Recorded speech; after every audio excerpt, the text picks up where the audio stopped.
means acknowledging the reality of a moment in its right. I don't even want to use words like error or failure.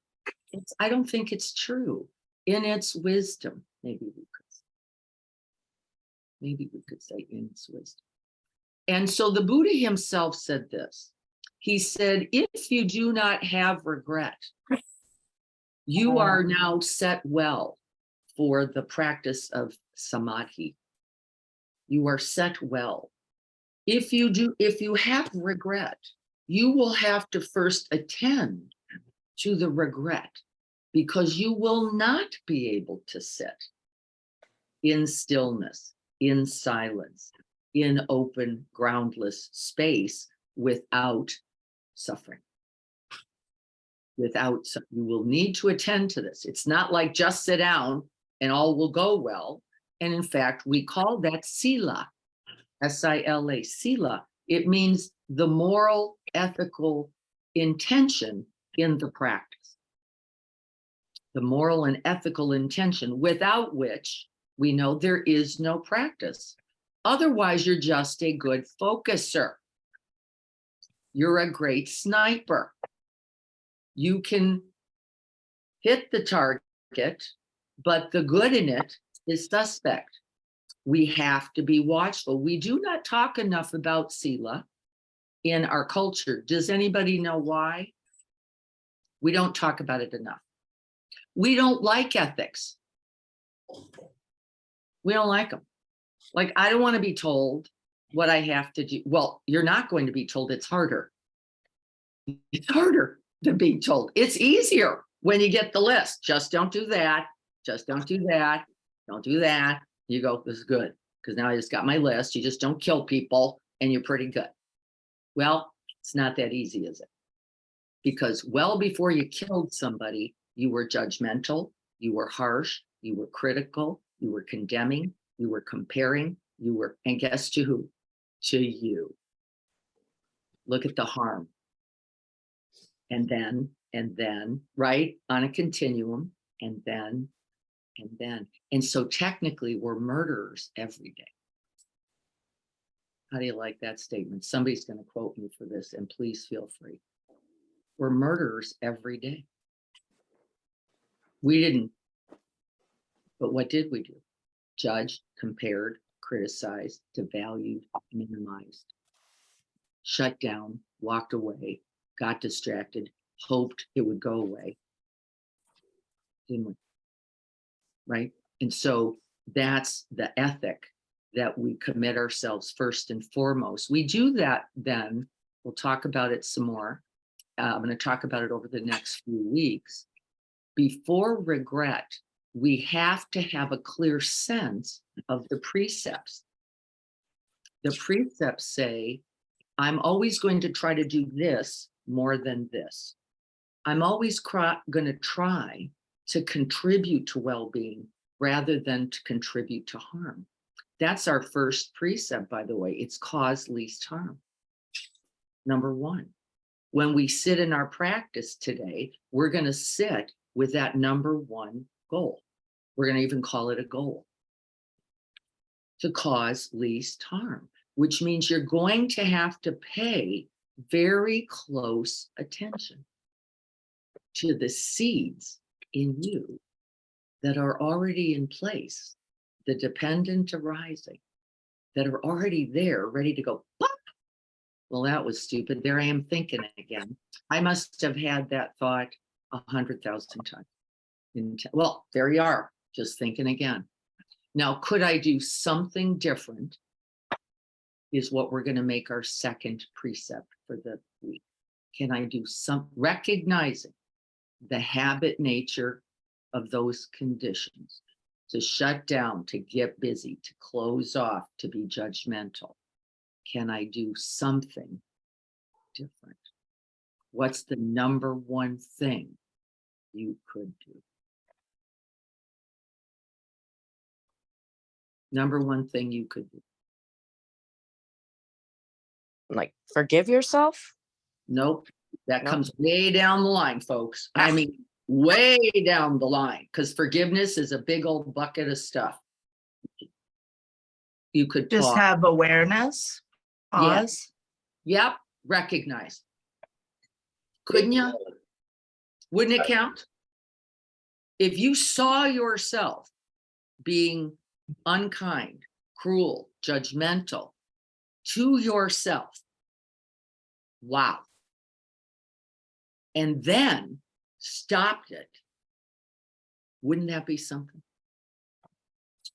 Wouldn't it be amazing that you went, there's no benefit. Now, that was one of my bylines during the retreat. No benefit. No benefit. I had to keep reminding myself because my habits are so prolific. No benefit here. I can go, but why? How come? If only, you could have, there you were, just tweeting away with the birds. Lost the breath an hour ago. No problem. Right? And then how do we celebrate awakening now? And so we're going to sit in shamatha towards samadhi. Shamatha is the beginning, calm abiding, just in contact with the breath. I'm going to give specific instructions for that. Towards, but not at. You don't just drop into samadhi. Samadhi, S-A-M-A-D-H-I, samadhi, is the development of that calm abiding. It's called one-pointed concentration or absorption. So engaged with the object, which is going to be the breath in our case today, unless it's right for you. Diane, can you repeat that? Because it cut out for me. Thank you. Samadhi is the developed result of shamatha. Shamatha is placing attention on an object fleetingly. We're not so good at the beginning, right? Here, and then I miss it. Here, and then I think about dinner. Here, and then what about the boxes? Here, right? We're going to start in shamatha, elected object, touching it as often, towards samadhi. Samadhi over here is what we call cultivated absorption. Connection to the object so that there is no longer me and it. There is neither, says the Buddha, one or two. Isn't that cool? Neither one or two. It's not me and it, and it's not just a glom. Neither one or two. And so how do we rest there? I want us to use that thought. Neither one, breath not separate, and not only, right? We're going to use it as our object and see how we do. Neither one nor two. Not separate and not all there is. Anything else to say before we start? We're going to be working on this for 4 weeks before we go to our book. Libby, did you say something? Okay, are we ready? We both love and hate this practice. What do we love about it? Well, the object's clear. I don't have to listen. I'm just being. So we love that part. We hate it because that's all there is. So we get bored, we get restless, we want to go home, we think about drinking our coffee. I'd rather just drink my coffee than do this breath. So everybody put down your coffee. That's a big bad habit. Okay, starting with shamatha, calm abiding. And the first error, remember the precept is to cause least harm. The very establishment of the body with kind attention is a beautiful beginning. The arriving to the body to know something about it, a beautiful beginning. opening, accepting, allowing, letting the body be however it is. A beautiful, cultivated attitude. Open heart, mind. And then we settle back just a little. Get center in your seat. You tend to fall a little forward. Settle back. And then find the breath in the body.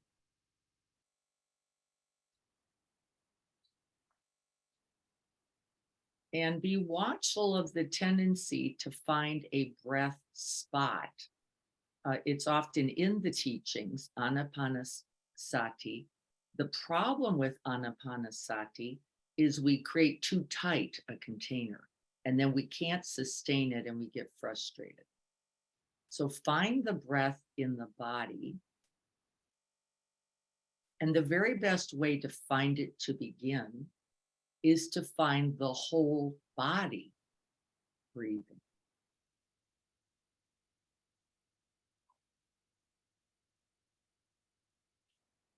And we're going to rest here for several minutes.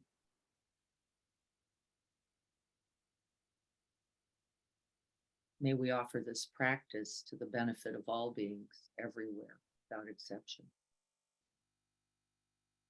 We set the ethical course. May we cause least harm. May this practice contribute something to the good.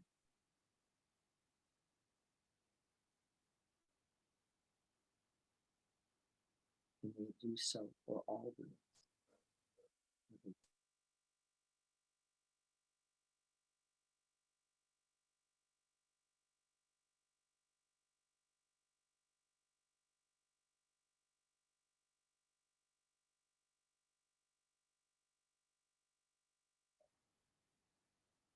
Whole body breathe.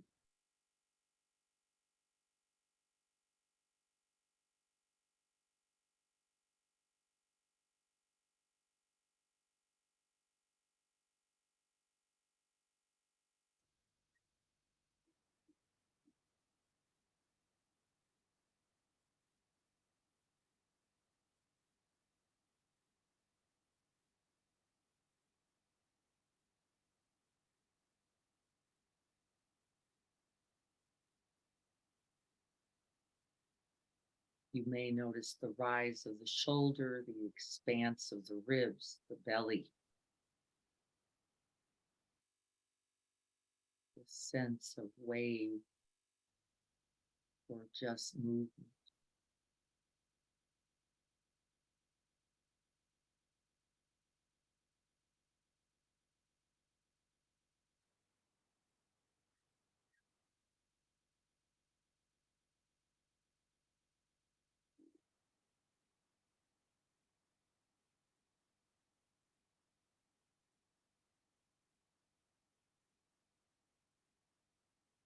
There will be initial thoughts. These are not a problem. We let the thoughts play while placing our primary attention in the felt sense of the body. There is no judgment about the thoughts. There's no wish to get rid of thoughts. This is a very bad habit. And certainly no judgments. Thoughts are thoughts.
See if you can rest the body in the out breath.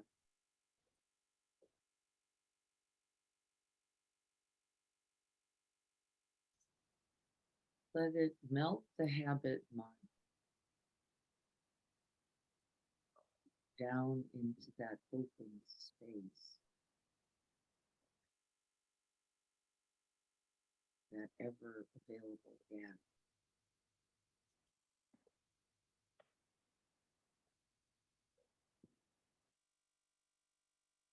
Between the breaths.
Thoughts of goodwill,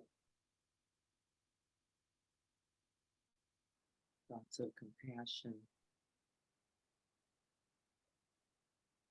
thoughts of joy and equanimity.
And when we notice that the mind has moved from the body and the breath, we smile.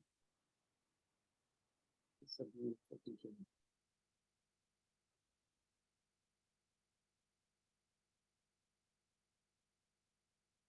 Smile at the waiting.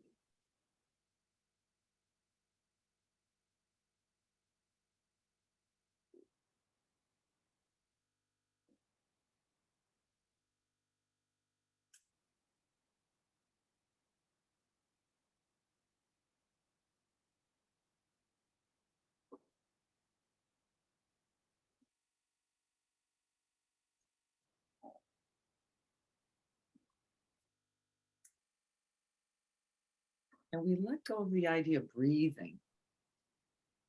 So that's the second habit, which is okay, I'll drive the breath. Well, you're not the one breathing. So we let go of the breath and let it breathe you.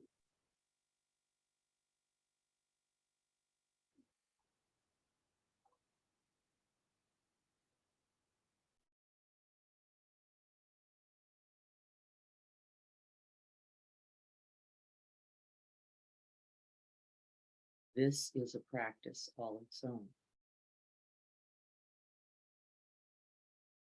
It requires that we tolerate that open space at the end of the out breath and the groundlessness.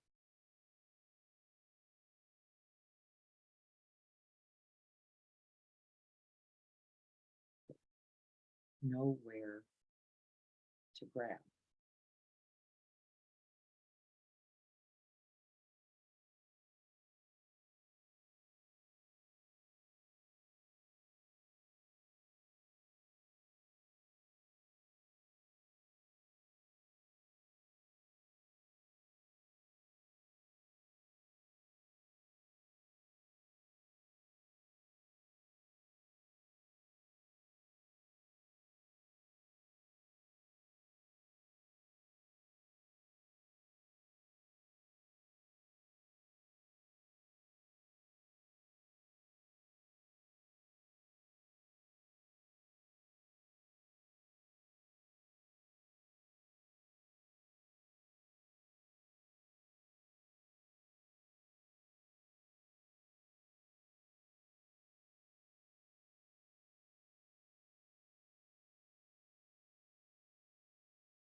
And within that infinite space, we re-intention both the object, the breath, as well as the ethic. And I will go forward, causing least time.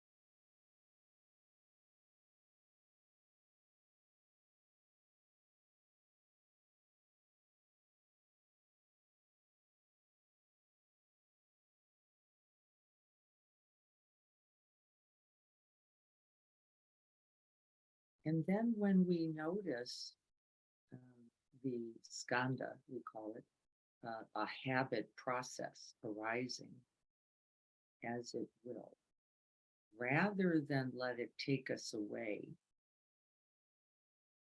papancha, into a proliferation of other harming habits, thoughts, we recognize and smile. May I be well and free from affliction.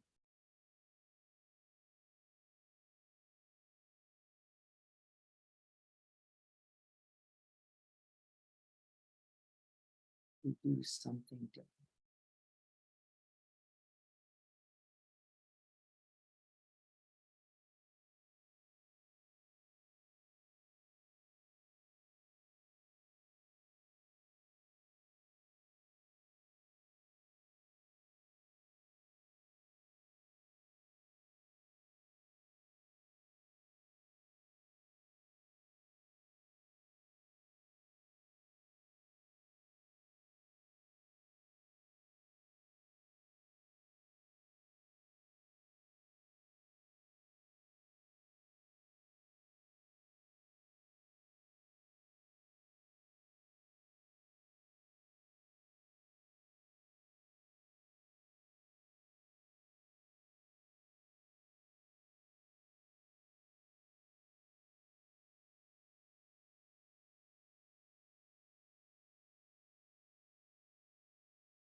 And the breath becomes a peaceable container, a refuge,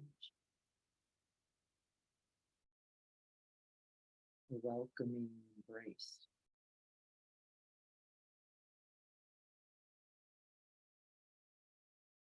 Where we can rest the weary mind.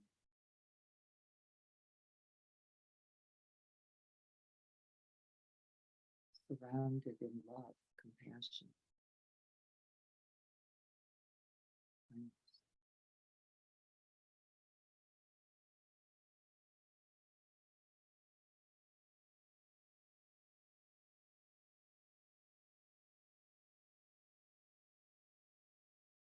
And feel the body's response. More easily, relaxed, peaceful.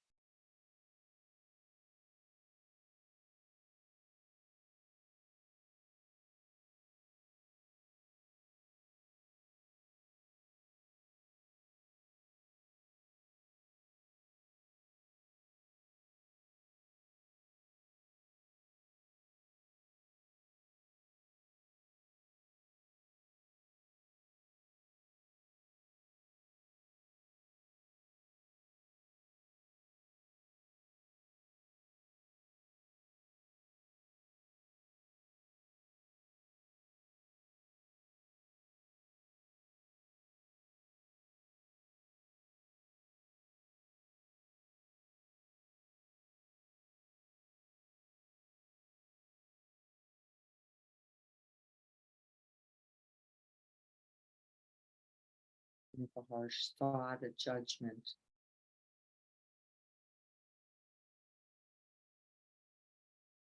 something greedy or craving, angry in thought arises, smile and hold it too, recognizing the breath attached to it. And we do not proliferate, we do not continue it, we hold it gently, kindly.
Kindness, joy,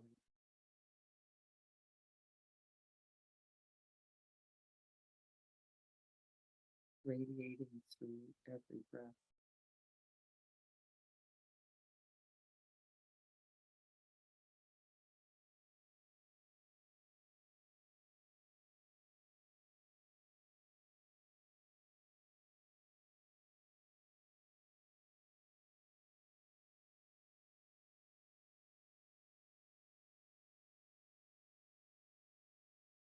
And then you may notice that energy, that piti, that enthusiasm, that draw to the breath and its peacefulness.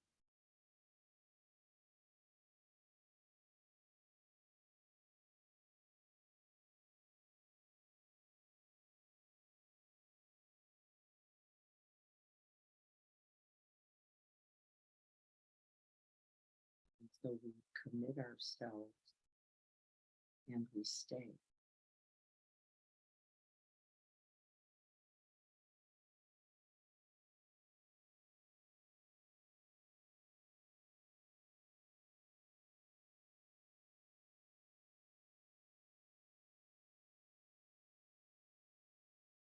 We let the body soften a little bit more. We rest back.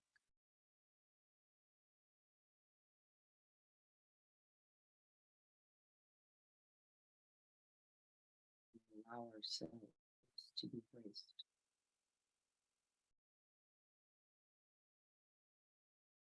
And this pervading peace.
That pervading sense of calm, of ease and peace expands and becomes all pervading.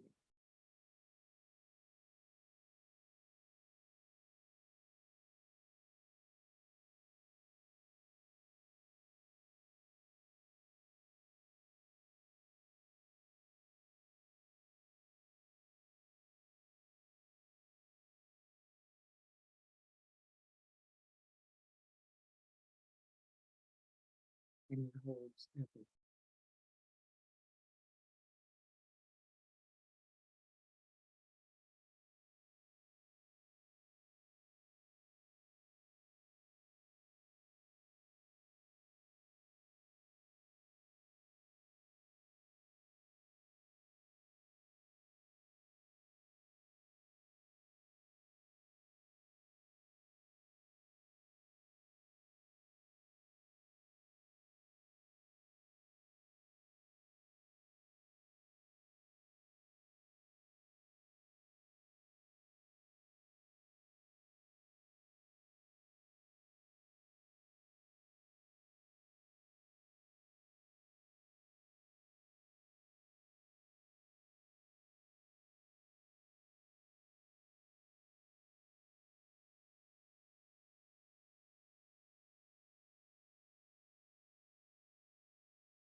And we rest in the pervading light of awareness with the boundless heart mind radiating everywhere.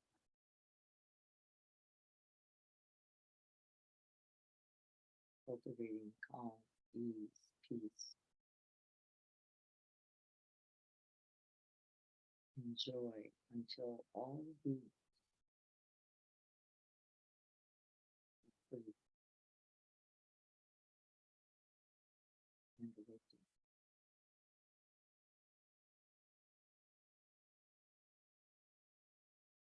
tuning with you.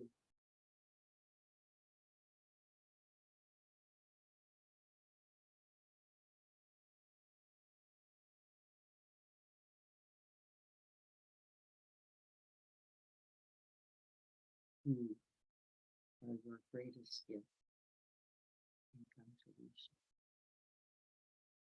to this world.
And then it will be a very good gift.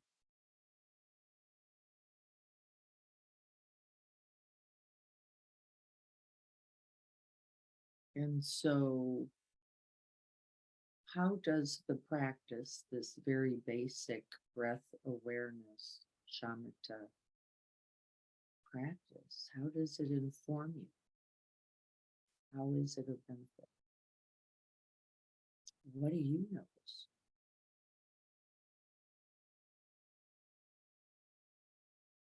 Especially as we bring the right ethic to it, without harm, without harshness, without criticism, without judgment, without the habits.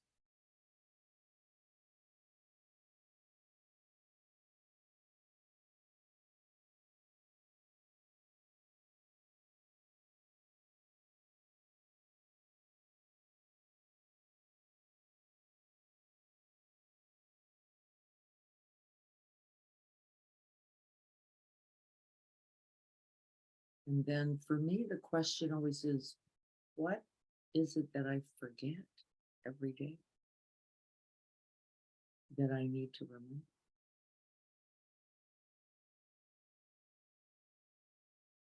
That is always available. It's always available. And that we have to commit ourselves then, don't we? Every day to making contact, to remembering, to practicing it, and to continuing. And that's a part of the ethic also. It's not just get the goodies. It's not only do I need to cultivate them, I need to keep cultivating them. And there's not anybody here who doesn't know that. Right? Everyone knows. Because you see the result of when we don't do it and when we don't remember.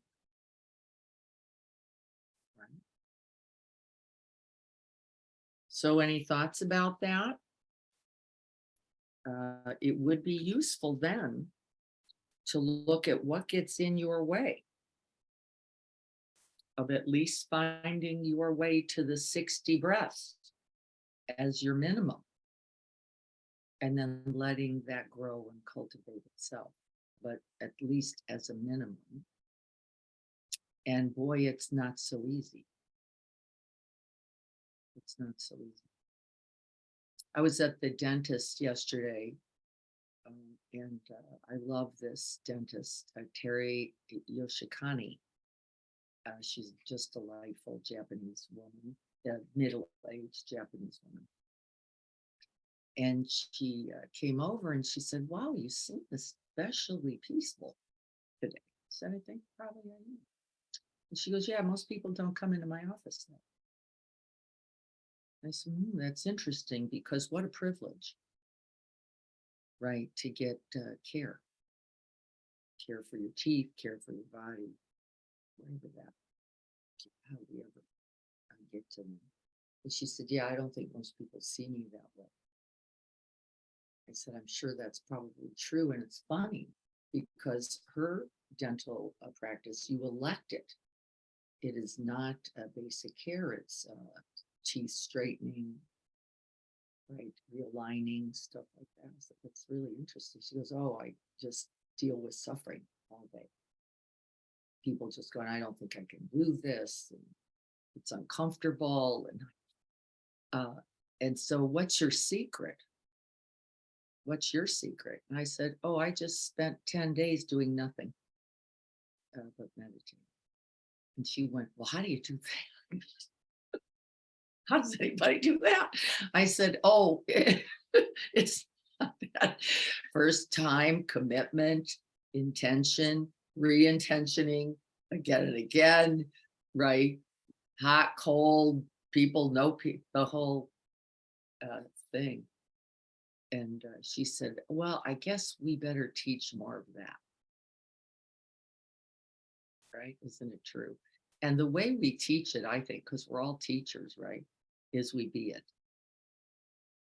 Is we be it. And I don't know if that means, or right, saying anything. I, I don't really think it does. I don't think it does. I don't think we have to say anything. I think there is a quality in us when we are fully present, fully arriving.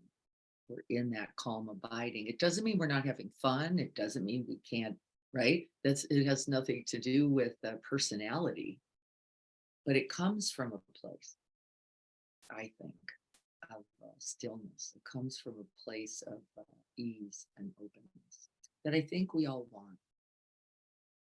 I think we all want. So I'm going to recommend that we begin again.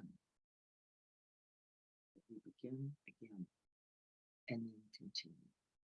So let's set re-intention, our 60 breath practice. Remember, that's going to be 7 or 8 minutes probably every day.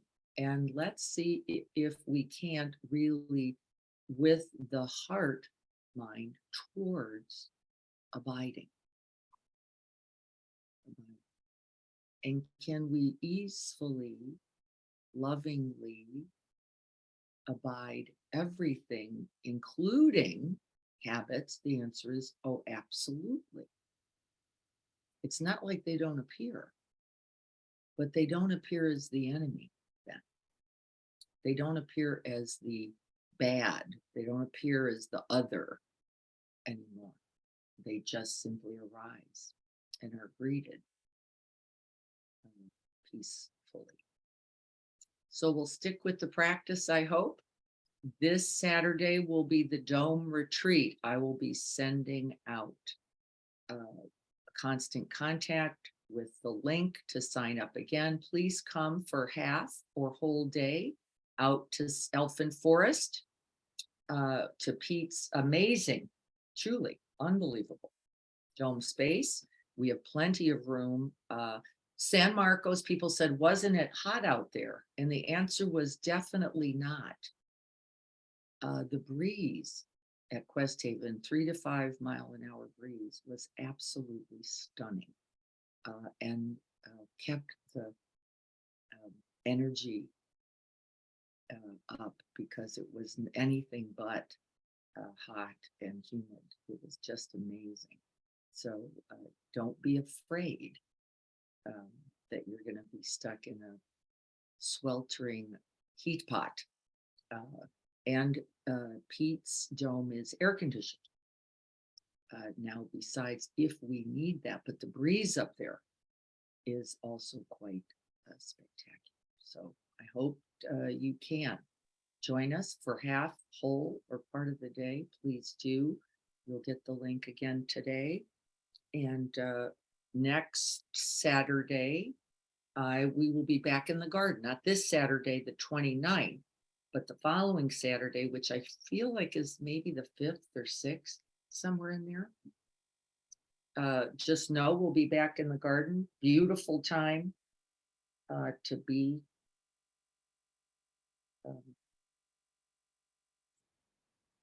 there. It is the 5th, August 5th. We will be back in the garden. Thursday, Greg is gone. I think, Robin, you're going to be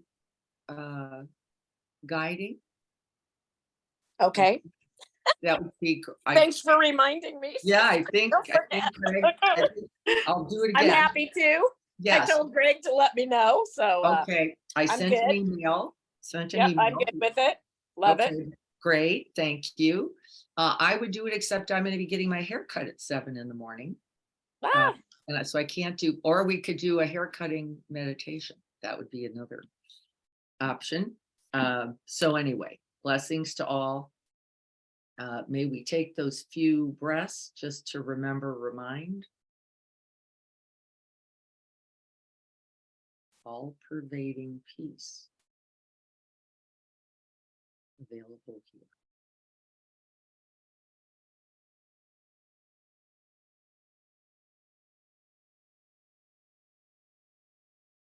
Just one breath away. All right, everyone, may you all be well. Thank you so much for joining. Chris, good to see you in little flick moments there. I was glad you popped on screen. I'll look forward to seeing you guys soon. Take care, everyone.